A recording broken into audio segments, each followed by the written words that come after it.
And welcome back to the WHIG TV Don Bullock Chevrolet Morning Show.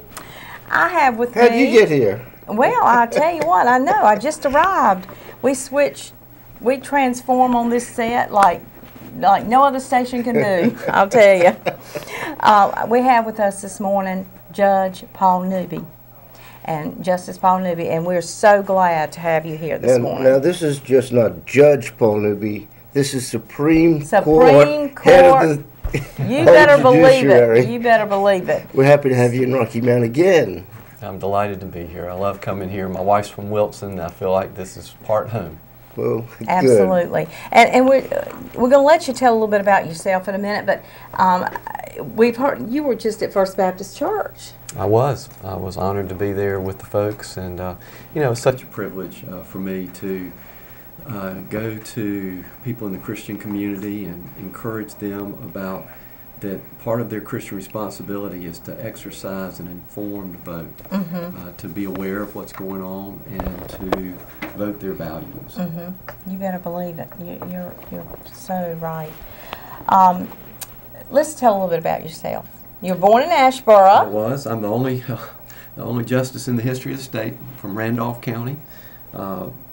When I was 3, my parents moved to a little town, Jamestown, between High Point and Greensboro. Right.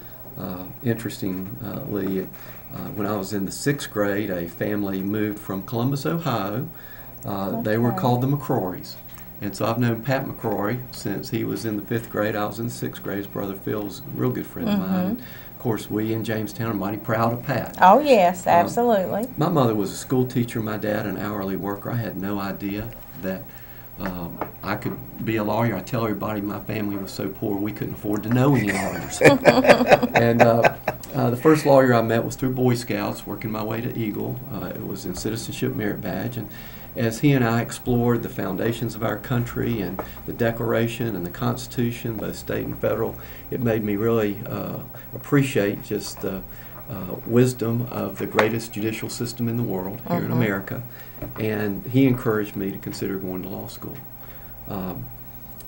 I tell everybody the only 4 years I ever spent out of state were 4 years I went to Duke, and then I went to Carolina. Yeah, I was going to say, when I saw Duke, now I'll be frank with you. When I saw Duke, I said, no, wait a minute, I don't know. And then I said, oh, he went to UNC Law School. Okay, he's okay.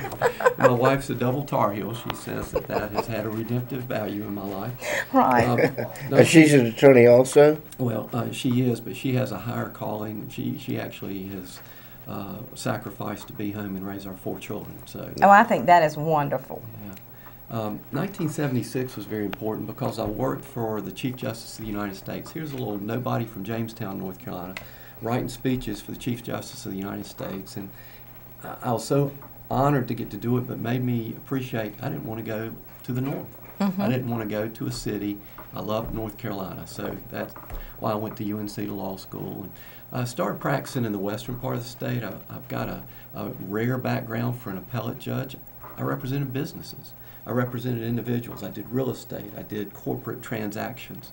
I became corporate counsel for a company, and then in 1985, during the Reagan administration, I was asked to become an assistant United States attorney in Raleigh. That got us close to Wilson, where my wife wanted to be close to home. So I did that for almost 20 years, and most people say, well, you were a federal prosecutor, and I did some criminal cases. But most of what I did was civil litigation, applying substantive North Carolina law, whether it was in personal injury cases. I defended medical malpractice, defended some personal injury cases.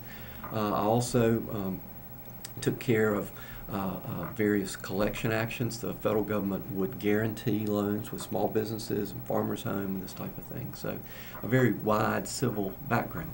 2004, Bob Orr resigned from North Carolina Supreme Court, leaving an open seat, and I talked to the Department of Justice about whether or not I could run. They said, well, it's nonpartisan. This was the first year it was nonpartisan.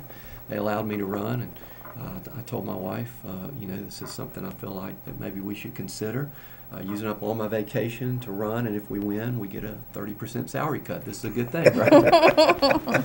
But, you know, just the honor, my goodness, the honor of a little nobody like me to get to serve on the Supreme Court for the last 8 years. It's been such an honor. I've written more opinions than anybody else the last 8 years, almost twice as many of the civil business cases.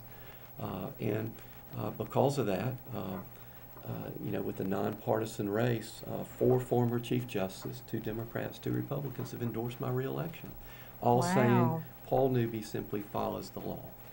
Which is good. And that's what you're supposed to do. You're not supposed to make law. That's for the legislator, right? I mean, I was going to say, you're not in the legislature, so. That's right. And I'm afraid that there's a lot of people, a lot of lawyers, some judges, that don't respect the wisdom of the separation of powers. And you're exactly right. It is the legislative branch that makes the law, not the judicial branch. If you are a judge and you want to change the law, resign and run for the legislature. Yeah, absolutely. Exactly. That'd be easy enough to do. Yeah. I tell people I took an oath to uphold the laws before God, to uphold the state constitution and the federal constitution and the state laws and federal laws. And if I can't do that, if I want to change them, then I need to resign. My choice is not to change them using my power as a judge, but resign, run for the legislature, and get involved from that perspective. Now, one of the most important things is name recognition. And sorry, Mr. Jones, I don't know your name. Yeah, it's Paul Newby, right? Yes, indeed. I tell everybody, Newbys have been in North Carolina since 1700. We just never did anything. It is such a challenge to run with a last name of Newby. I mean, Scooby-Dooby vote for Newby only gets you, so many votes. But it gets you a lot of laughs. Now, your opponent, I know, has great name recognition, but it's not the same person, is it? Well, could you explain that to us a little? He's been known, certainly when I met him in 2008, 2009, for 56 years he's been known as Jimmy. But you won't see that on the ballot anywhere. He's running, I guess, with his legal name. That's also his father's and his grandfather's name. It's just, if you want to, for 57 years, I've developed a record, and whose record, how does anybody know who that? Well, they know my name. It's Paul Newby. Right. And so you would think that you would want people to know that you are the person that they're voting for, not their father or their grandfather. Right, absolutely. Yeah, I wondered how many people would get that mixed up. It's very easy. It's challenging. There was a movie where a guy was named Jim Jones, and most popular congressman ever, and he passed away, and somebody else with the same name ran in his office for that office and won, and so there's been a lot of jokes about this, but this is a real story now. Well, and what you're saying is so true. A judge race, particularly a Supreme Court race, should be about qualifications. Yeah, we looked at it on the ballot. Unfortunately, we went, okay, row 1, row 2, page 3. Here's Judge Newby. Yeah, we showed the ballot the other day. We had a Court of Appeals judge up here, and we were showing the ballot. So you really have to go through the whole ballot, find the judge race. I think there's, how many judges? One on the Supreme Court, okay. And that's you, Judge Newby. That's correct. And then there are 3 on the Court of Appeals. There are 4 statewide judicial roles. And maybe I should quickly explain. Please do, yes. Frequently, I'll speak to a Rotary Club this afternoon, and I'm sure somebody will come up and go, "Oh, Justice Newby, I've never met a justice on the Supreme Court. Can you help me with my speeding ticket?" Invariably, I was going to ask you about that. I tell people, that's above my pay grade, as is parking tickets. Can't help you with that either. Yeah. What happens? But if somebody comes to you with a speeding ticket, they're really in trouble. That's right. That's exactly. They're really in trouble. Yeah. They need to fire their lawyer. But the district court handles those. District court also handles domestic type cases. Superior Court is where we have our jury trials. All those judges, Superior Court judges, District Court judges elected locally. Statewide, you get up to the Court of Appeals, 15 judges on the Court of Appeals. They sit in panels of 3, rotating in terms of the election. There are 3 seats that are up for election this time. And then the Supreme Court. There are only 7 of us on the Supreme Court. We serve 8-year terms. We serve statewide. So it's very important that people appreciate that we actually elect judges. I tell people, 52% of North Carolinians don't realize we elect judges, and I understand we've only been electing judges since 1868. It takes a while. It takes a while to get down to the sink- people voting. sink in. But the problem is, it's really a non-partisan election, so you don't really. I don't think you're allowed. Are you allowed to advertise or not advertise? Well, there's a pool. Well, we can. Explain how that works. We can, raise a limited amount of money, and then we can run our ads based on that limited amount of money. We can't go out and advertise our party affiliation. And on the ballot, a lot of people say, "Don't worry about it, Justice Newby. I'm going to vote a straight ticket. I'm going to vote for you." It's like, wait a second, that doesn't. That doesn't really help. help. I'm really worried now. Okay. Yeah. But generally speaking, a third of the people who vote for president don't vote for a judge because they That just is don't know scary. who Yeah, the judges I are. think we saw the numbers the other day with like 50,000 in Wake County Yeah. did not vote for judges, and Of the conservatives. This is the people who went in and voted for the conservative choice for president that didn't know who the conservative judge was. 50,000 in Wake County is more than 500,000, more than 500,000 statewide, who went in, got to the judges, don't know who it is, so Right. they didn't vote. and That's- excuse me. I was just going to say, that's not bad. You don't get extra credit for guessing. Don't guess. If you don't know who they are, don't vote. Right. Well, actually, it's very simple. If you pull up a sample ballot you can Google it. You go to sample ballot, put in your county, Nash, Edgecombe, Wilson, Halifax, whatever county you're in, and it'll come up to actually the ballot that you will be having. You'll see all the names on the bottom. Soil and conservation, and Yeah, soil and water is they're right above down you, I there. believe. They're above the Probably. judges. Yeah, Probably. soil and water Um, conservation's But right there. then you could Google the names and see their past history and what they've done. Your complete history's on the internet. It tell you does it go into cases and things like that? I actually put a link to some of my cases. I think it's important. I mean, again, I've got 8 years experience on the Supreme Court, 4 former Chief Justices who actually practice law, read my cases, say Newby is fair, he simply follows the law, he's predictable, he's consistent. Wouldn't that be nice if everybody did that? Indeed. You'd be out of a job. I tell people, if you want to see about creative judging, just think about 2 weeks ago in the NFL. You want creativity? Yeah, You one got guy's it. going like this, the other guy's waving it down. You know, we don't want to leave that for folks who don't have the proper experience or qualifications.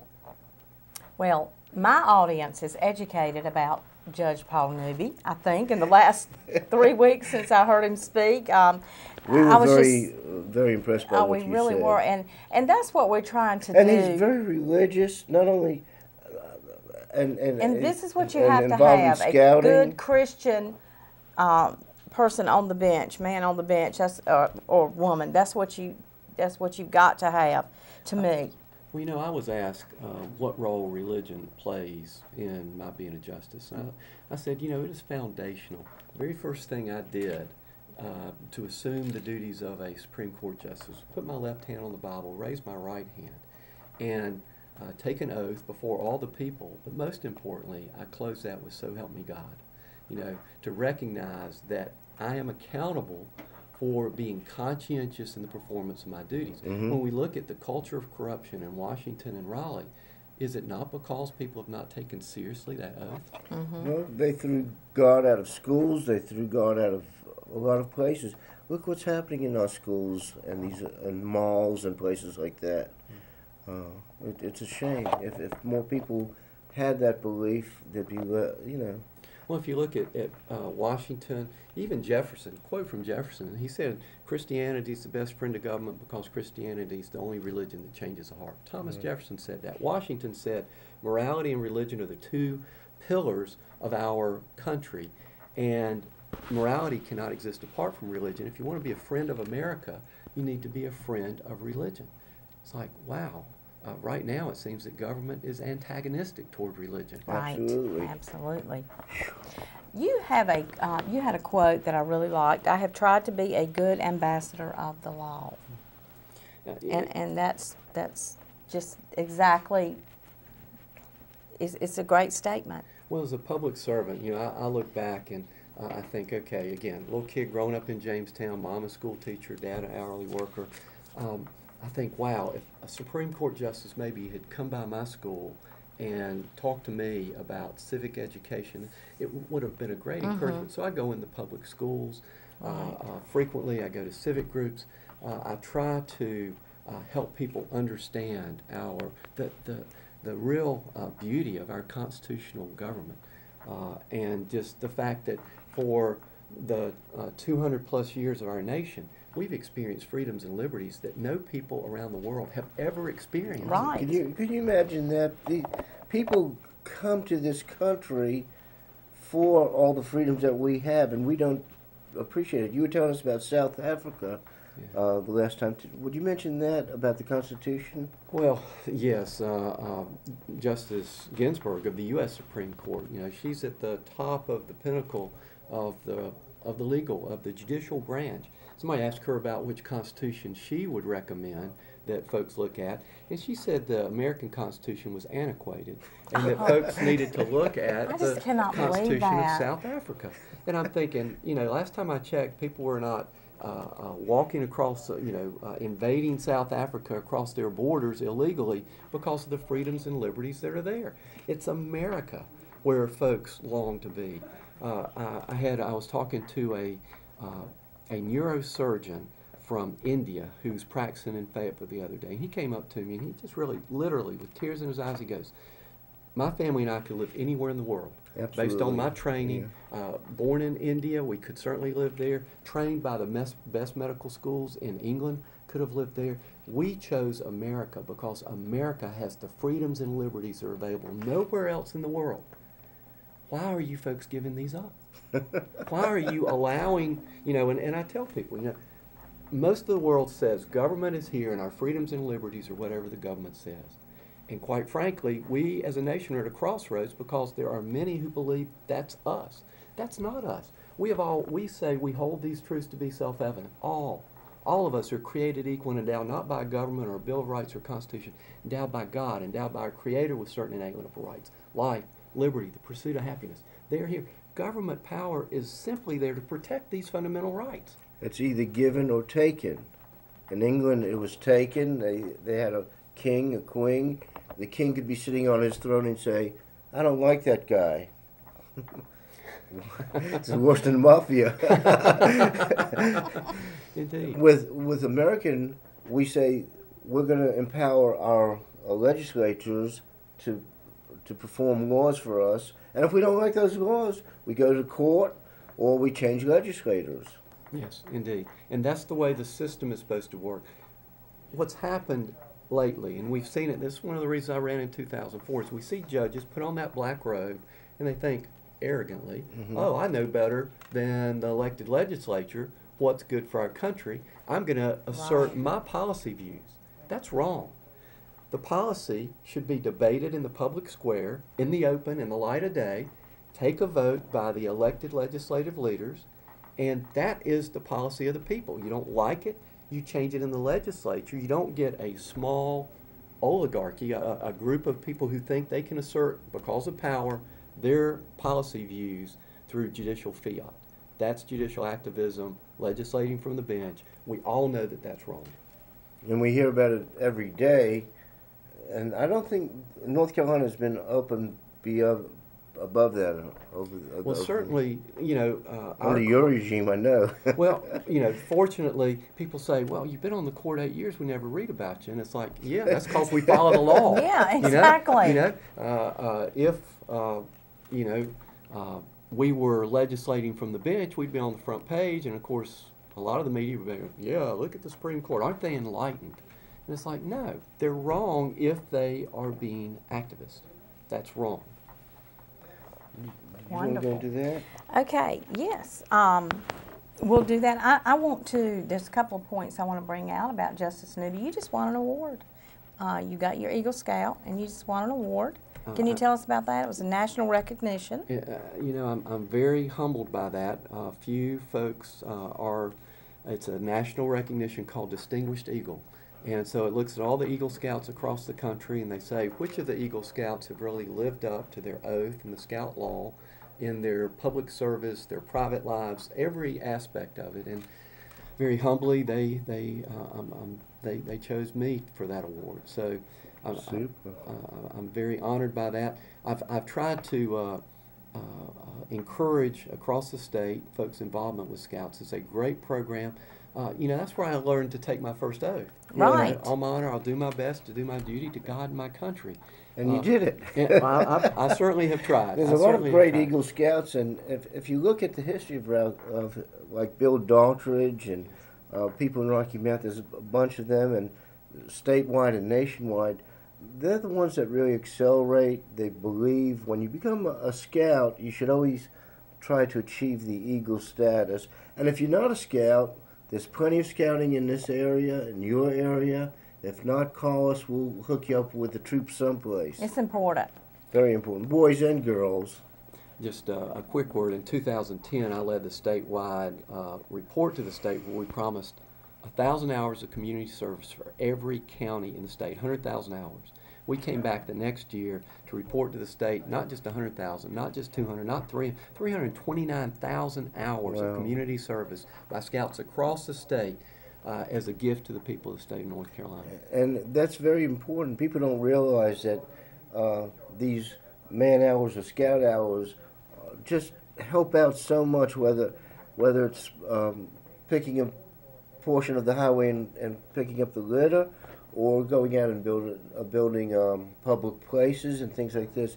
It's so much that the state and the country receives from Scouts. Well, it builds so much character. It really does. It just builds character. So. It gives goals. When I got re-involved with Scouting, my kids were young. I've got 2 boys that are Eagle Scouts. I'm very proud of them. But I sat there and I thought, what kind of kids do I want my boys to be? Well, I want them to be trustworthy and loyal and helpful and friendly, courageous, kind, obedient, cheerful, thrifty, brave, clean, reverent. Hey, wow, that was good. They need to be in Scouts. That covers it. That covers it. Did you bring out the Constitution? I tell people, as a justice, you got to carry around your Constitution. It's the state Constitution, the federal Constitution. It's so important that Is ours thicker? Well, or it's just the way it's printed. Although it does give more detail because it has to. Yeah. Right. I mean, it's the way that we have a constitutional republic. We do not have a democracy. Okay, we don't go up and vote individually on all these policy issues. We represent our local state, or our state and House members and Senate members. They act for us. Okay, that's the closest we come to a democracy. So this document, the state constitution, limits their power. If it's not limited here, then it's we assume they act for us. On the other hand, the federal constitution is a limited grant of power. Madison and Hamilton argued we don't even need a Bill of Rights because there's such a limited grant of power. Obviously, they've overstepped. They've overreached. Right. One would make that. North Carolina is the only state to not adopt the Constitution. When we considered it, it was in 1788. It was proposed 1787. 2 reasons. It begins "we the people" instead of "we the states." North Carolina said, wait a second, states are going to become irrelevant under this document. And the second reason is there were no Bill of Rights. And Madison and Hamilton argued, we don't need one. It's a limited grant of power. North Carolina says, power corrupts, absolute power corrupts absolutely. You don't put a Bill of Rights in it, we're not going to ratify it. So it wasn't until after the Bill of Rights was proposed, North Carolina ratified. We should be proud of that. We said we believe our fundamental rights are here and that government is there to protect those rights. 1868, our state constitution begins, we the people of the state of North Carolina, grateful to, not the government, not the Constitution, grateful to Almighty God, the sovereign ruler of nations, for the preservation of the American Union and the existence of our civil, political, and religious liberties, knowledge and our dependence upon God for the continuation of those blessings to us and our posterity. Isn't that good? That is wonderful. Yeah. Now, wasn't it you that helped get us the original Constitution back? Yeah, it was the original Bill of Rights, copy of the Bill of Rights. There were 14 of them, one for the federal government, one for each of the 11 states at the time, and one for North Carolina and Rhode Island, neither of which had ratified. So there were 14 original copies. The Union soldiers stole our copy in 1865, right there from the Capitol in Raleigh. And in 2003, as an assistant U.S. attorney, I did the undercover sting operation that got it back. So you just think National Treasure 3. Here we are. Okay. Wow. Did you get one of those hats? That is something. Now, I also want to bring up, now you are the only judge on the appellate court that is a farmer. You know, that is a true Our statement. farmers will love this. Yeah. You know, So you have a farm. I do have a farm. My wife and I laugh and we say, you know, we bought a farm to teach our children how to work, and all we accomplished was to show them that she and I know how to work. You know? It's like getting a pet, right? That's right. So where's your farm at? It's on the north side of Falls Lake. Okay. And at one point, you know, right now we primarily raise sheep. That's our crop, and sheep are really dumb. No offense to the sheep out there. You know, we had goats. They would get out. They're smart. You know, sheep are not. So when you had the goats, did you rent them out to your neighbors to trim their grass? Well, you know, we didn't rent them out, but again, they're so smart. You know, generally they would trim things that shouldn't have been trimmed, like their shrubbery. That's neat. Yeah, it's you know, all of our kids did 4-H and that type of thing, and there have been several agriculture cases, farm-related cases.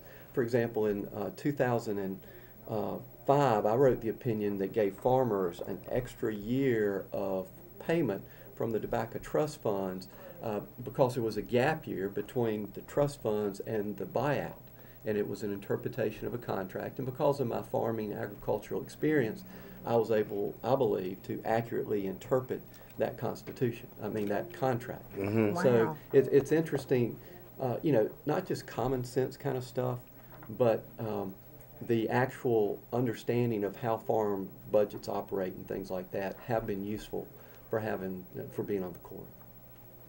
Some would say, well, you know, Justice Newby applies a lot of common sense to his ruling, and I'm grateful for that. Yeah, absolutely. Oh, yes. When you see a ruling from the court and you go, yeah, that's right, that's the way it should be. The law's for everybody, okay? When you see a ruling from a court with some of these judges who think, oh, I'm intellectually superior to everybody, so I'm going to craft this ruling, and you read it and you go, that doesn't seem right. It probably isn't. You know, that's the way the law's supposed to be. Right. It's not supposed to be some game. It's not supposed to be a gotcha. Yeah. It's supposed to be... Too many whereases. Yeah, absolutely. Absolutely, yeah. Well, in closing, Justice Newby, would you tell the people how important it is to vote for judge? Well, I think, again, 3 co-equal branches of government.